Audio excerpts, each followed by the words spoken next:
Deportation order against Vitaly ZDOROVETKIY, ang Board of Commissioners. Nakalagay po doon sa ating deportation order na ang pag-deport sa kanya ay subject to clearances ng NBI at saka yung courts kung saan siya nagkaroon ng kaso. Yung mga kaso po niya sa... Oi, Savaloy! Greetings from the Philippines. Welcome back to the channel for another coffee and a chat. This time about everyone's favourite vlogger, probably the most unpopular person in the Philippines, Vitaly ZDOROVETKIY. I'm just trying to read it there because I can never pronounce his name. Maybe I got it right, maybe I got it wrong. Who cares? You know who I'm talking about. If you don't know who I'm talking about, there is a link to a video just below that I did about him a few months ago. Well, this is breaking news, it would seem, or fairly breaking. I've just seen it online. He appears he is about to be deported back to the USSR. Now, I'll put a little video at the end of this. I've just done a little teaser at the front, which is the press conference where they are announcing his deportation. A lot of it's in Filipino. There are some English parts. It's not the easiest video to listen to. Sadly, I'm going out very shortly, so this is going to be a quick video. I haven't got time to piss about looking for better videos or trying to add subtitles and things, I'm afraid. So you will have to try and make sense of it as best you can, as best I have been able to.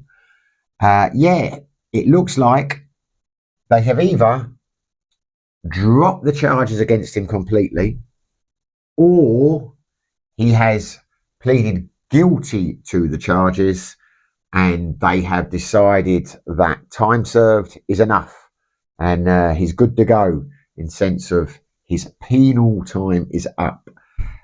Very much sounds like he's done a deal. Maybe the old money spoke. Supposed to be a wealthy guy. I'm quite surprised by this. I did see something a couple of days ago. I did a brief look into it, and there was some TikTok vlogger, I think he was, had gone to see him but couldn't see him, but had got some chicken burgers into him, and he seemed to think that Vitaly was on the verge of being released, deported. I took it with a pinch of salt. I didn't know who this guy was. You know, you never know what's true and what's not, but it's pretty much official now. You've seen the, or you're about to see the press conference. Yeah, it looks like he's out. Rumours are he made a deal a little while back, but the problem was, to be deported, a country has to take you. And the USA have received his green card, so that wasn't an option. And the Russians didn't seem very keen. Russia is the country of his birth, but it looks like that has all been resolved now. And he's on his way back to Russia. Doesn't look very happy, doesn't look very well in the video. He's not his ripped, pumped up self. He looks very sorry for himself. He's got a long beard, which he probably wants to keep, because he will need that on the front line if he's going to go and fight in the Ukraine war, because I wouldn't be surprised if that happened. Yeah, he is of soldiering, fighting age. He's going back to Russia where they have a shortage of soldiers. Are they going to conscript him and send him to the front line? It will be interesting to see. I know a lot of people are going to jump to that conclusion. I would not be sorry to see that happen. Yeah, why not? If someone's got to go, why not him? But I doubt it. I doubt it. I think he has. He's got a lot of money. I've read he's worth several million. Without making any allegations or assumptions, I think it probably helped in his release, because obviously he could afford the best legal fees and all that kind of thing. Probably will get him out of doing service in Russia. I would have thought if he greases the right palms, then he won't have to go and fight. But hey, what do I know? I'm just a middle-aged man in his living room making a video. But has caught me a bit by surprise, this one. I didn't think it would happen this quickly. as I say, I've got no idea whether he's actually on his way or where he's going to go. From the news articles I've seen, all I've really been able to glean with a degree of confidence is that he's going to be going back to Russia. As far as I know, no time date set. As I say, the charges against him have been dropped, or he has pleaded guilty to them and they have decided that time served is enough. That's my best reading of it. As I say, this is going to be a short video because I've got to go out shortly. But tell me if I'm right, tell me if I'm wrong. Pop it in the comments. I'm sure by the time you've seen this video, things will have changed and there will be a much clearer picture of the situation. So if you don't know who Vitaly is, I'll put a link down there. But if you don't know who Vitaly is, where have you been hiding? Under a stone somewhere. He's been big news in the Philippines for a long time. I bet he regrets what he did. He really must do. Got to try and work out how long he's been in prison. I think he was arrested in April 2025, was it? Approaching a year, maybe longer. Again, don't quote me on that. I haven't got time to check it. But yeah, how the mighty have fallen. Strange guy. I think if he does go now, I think personally it fits the punishment. Punishment fits the crime. I'm sure he's been in some terrible conditions. Looking at him, you can see he's been suffering. I think 9 months, 10 months. I think that's enough, isn't it? You know, for this kind of a thing.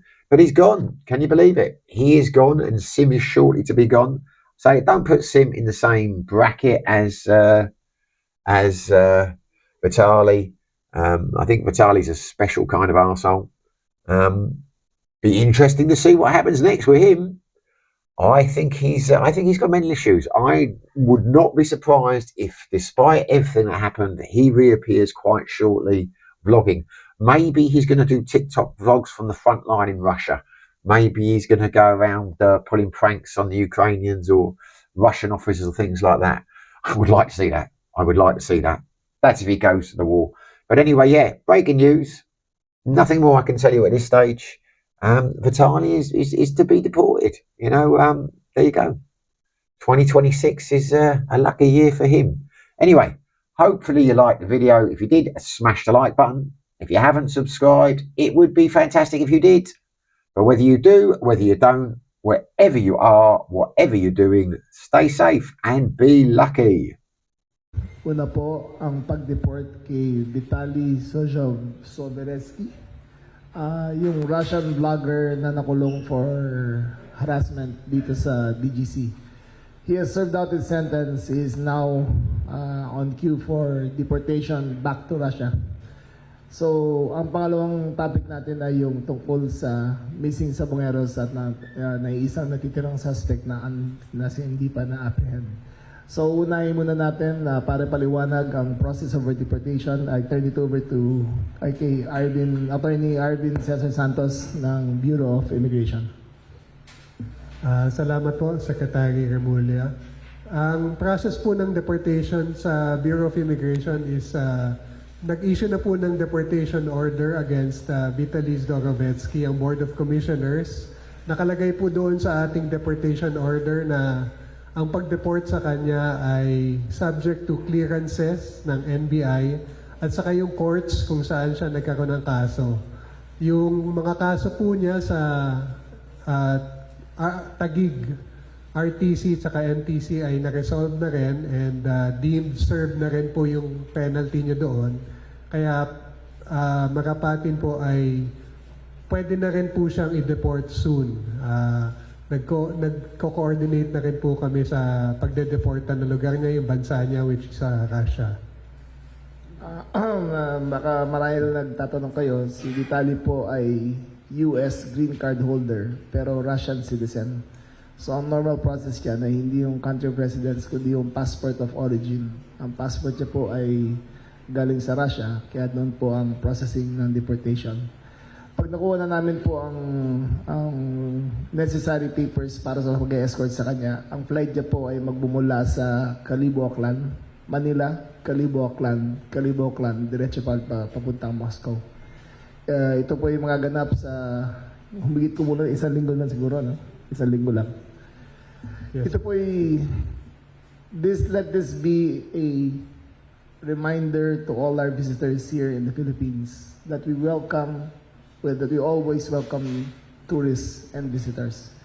We treat them with respect, we expect them, and we expect them to follow the same rules as we follow the same rules when we travel. We have no ill feelings against Vitaly. He has served this time and he has shown his remorse, and he is now a free man when he goes back to Russia. Meron ba dadagdag? Wala na. So, thank you very much.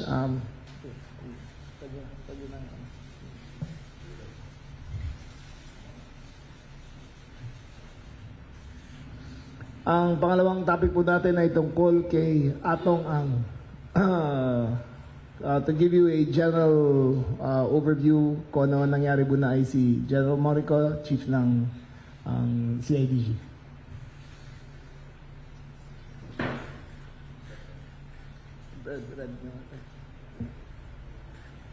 Good afternoon, sir.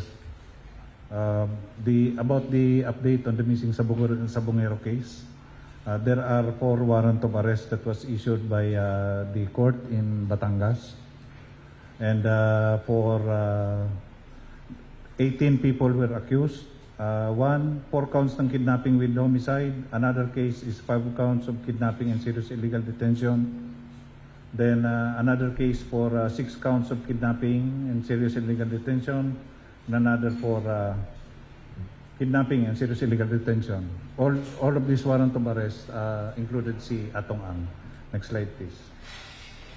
So there are 18 personalities who are accused sa case. Out of this number, 10 are PNP personnel and 8 are civilians. Total of 18. So we have already accounted the 10 PNP personnel, including yung ex-police officer na na-dismiss na. They are currently incarcerated sa Camp Crame. Next. And we have also accounted the civilians. There are 7 civilians. Only Atong Ang is the subject of manhunt operation for today. Next. So sir, yesterday we have we have served the warrant of arrest on 4 known locations of Atong Ang in Metro Manila and in Lipa City and Laguna. Unfortunately, he was nowhere to be found on these areas. There are still ongoing operations, sir, para hanapin siya. Maybe we will reveal it later kung magiging negative or positive, sir. Next. So the warrant of arrest was already returned to the court and we are awaiting for the commitment order coming from the judge. Meantime, the PNP personnel are in Camp Crame sa CIDG headquarters and the civilians are under the custody ng CIDG Batangas. Next. To further facilitate, sir, yung manhunt operation, we have recommended to the Chief PNP the revocation of the firearm license of Mr. Atong Ang, which the Chief PNP approved. We have communicated already with these lawyers, and they were mandated to surrender these firearms sa Firearms Explosive Office. Sir, there are 6 firearms na under the name of Mr. Atong Ang. Next. As part also of our way forward, although our recent monitoring, he is still in the country, but we have also requested, sir, with NCB Manila of the Interpol a red notice in case na makalabas ng bansa si Atong Ang through the back door or wherever, other countries or the members of Interpol may arrest him. Next. So sir, these are our way forward. We are coordinating with the Bureau of Immigration for the whole departure order. Then, of course, sir, maybe we will be recommending to the Secretary of SILG for inclusion ni Mr. Atong Ang sa National Most Wanted, sir, for monetary reward. Thank you, sir. Okay, sinama na po kasama po si Atong siguro may tutuloy natin na number 1 most wanted sa buong Pilipinas ngayon. He is accused of killing maybe about 100 over 100 missing Sabogueros. And he is considered armed and dangerous. Kahit sabihin na na-cancel ang kanyang firearms, si Atong po ay bumibiyahe nang hindi kumukulang ng 20 ang bodyguard lagi. Sanay po yan sa marahas na pagharap sa mga otoridad. Sanay po yan sa marahas na paraan para masolusyonan ang kanyang mga problema. So we consider him armed and dangerous. Ibig sabihin, gagawin ng pulis ang lahat para proteksyonan ang sarili nila sa kakayahan ni Atong Ang. Si Atong Ang po ay ang manhunt po sa kanya ay buong 320,000 members ng PNP ay hahanapin siya sa buong Pilipinas. At lahat ng paraan na kailangan gawin para kunin siya ay gagawin namin. Pero may garantasya po kami na walang EJK. Wala pong extrajudicial killing na plano ang PNP. Mag-iingat lang po ang ating mga kawal na hindi sila masaktan sa pagkuha kay Atong Ang. Dagdag po dyan, ang DILG po ay maglalagay ng 10 milyong pisong patong para sa kanyang aresto. Any information leading to the conclusive arrest of Atong Ang will merit a 10 million peso reward. No questions asked. Basta ikaw yung nagbigay ng informasyon leading directly to the arrest.